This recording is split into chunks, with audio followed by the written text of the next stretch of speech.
It's hard to believe, but Tim Burton's Batman hit theaters over 35 years ago.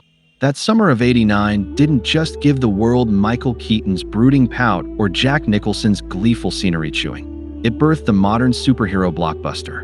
Yes, Richard Donner's Superman the movie had soared more than a decade earlier, but Burton's vision, drenched in Gothic architecture and studio-mandated Prince tracks, made superhero movies feel dangerous, stylish, and very much of the moment.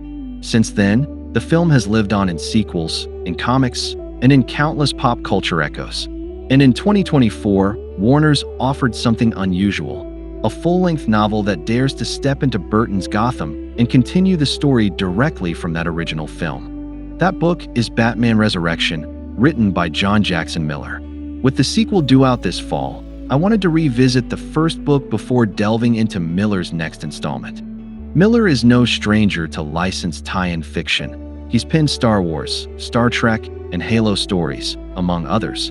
And here he takes on the daunting task of writing a sequel to one of the most successful superhero movies ever made. The results are, for the most part, a fascinating blend of mystery, nostalgia, and what-if exploration. What's obvious from page one is that Miller loves Burton's Batman. Even the font choice of Dante, mirroring the Batman '89 opening credits, feels like a love letter to that movie. He doesn't just reference the film.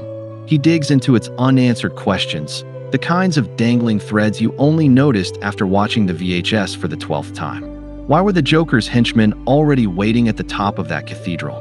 What happened to the doctor who treated Jack Napier during the Joker's origin story? Why did Vicki Vale disappear between movies?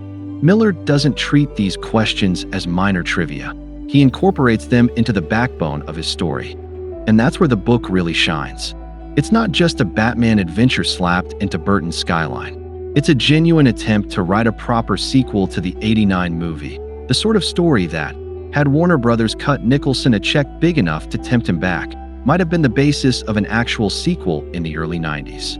For fans of the original movie, that hook is a strong one. Miller also peppers the book with nods toward Batman Returns. We get glimpses of Selina Kyle and her sinister boss, foreshadowing their larger roles to come. The central mystery of Resurrection thrives on the movie's gaps. Gotham City is still recovering from the Joker's Smilex gas attack, physically, as survivors deal with long-term effects, and psychologically, as the shadow of his madness lingers. Out of that wreckage rises a new villain, Clayface, reimagined here as a stage actor whose jealousy curdles into obsession, and whose exposure to the Joker's toxins transforms him into something grotesque. It's a clever choice, because it allows Miller to tie Clayface origins directly into Burton's continuity while still delivering something unexpected. On the positive side, the novel never feels short on ideas. The tease that maybe, just maybe, the Joker didn't die when he plunged from the cathedral is a terrific hook, even if most readers know better.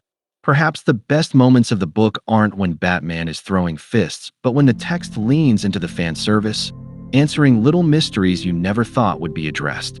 That said, Resurrection isn't perfect. It's hard to imagine Keaton's Batman being this chatty, for one thing. There are stretches around the middle where the pacing drags, though I'd argue it's not as serious a problem as others have claimed. And the novel makes a late move to fold in a villain associated with the later Schumacher films, which might alienate the very fans it's enticing. Warner Brothers now seems happy to treat the Burton movies as their own separate continuity, especially with the recent Batman '89 comic, but tossing out the Schumacher movies when they were actually treated as the same continuity as Burton's films during the '90s does feel a little wrong. On the whole, though, the positives outweigh the negatives. That balance between genuine storytelling and what some readers might call very polished fanfiction is exactly where the book lives. And frankly, that's part of the fun. Miller captures the Gothic aesthetic of Burton's Gotham, the high cathedrals, the looming shadows, the sense of menace hanging over this old, tired metropolis. He uses that world to tell a story about the aftermath of the Joker's plot, what was essentially a domestic terror attack. And crucially, he resists the temptation to drown the novel in obtrusive retcons. No dead Waynes dragged up for yet another shocking revelation. No endless subplots about the Falcone crime family. Instead, this is a book about the direct consequences of what we saw in that 1989 movie. Back in 1989, I was just a kid caught up in bat fever, begging my parents for junky merchandise I didn't need, and later wearing out our VHS copy. So the idea of returning to that world decades later through a new story was indeed enticing. Is resurrection for everyone? Perhaps not. If you only know Batman through Christian Bale's Cookie Monster growl or Robert Pattinson's eyeliner, this might feel a little too indulgent in decades-old continuity. But if you've got a soft spot for the grand, haunted playground of Burton's Gotham, this novel will scratch an itch you might not have realized you still had.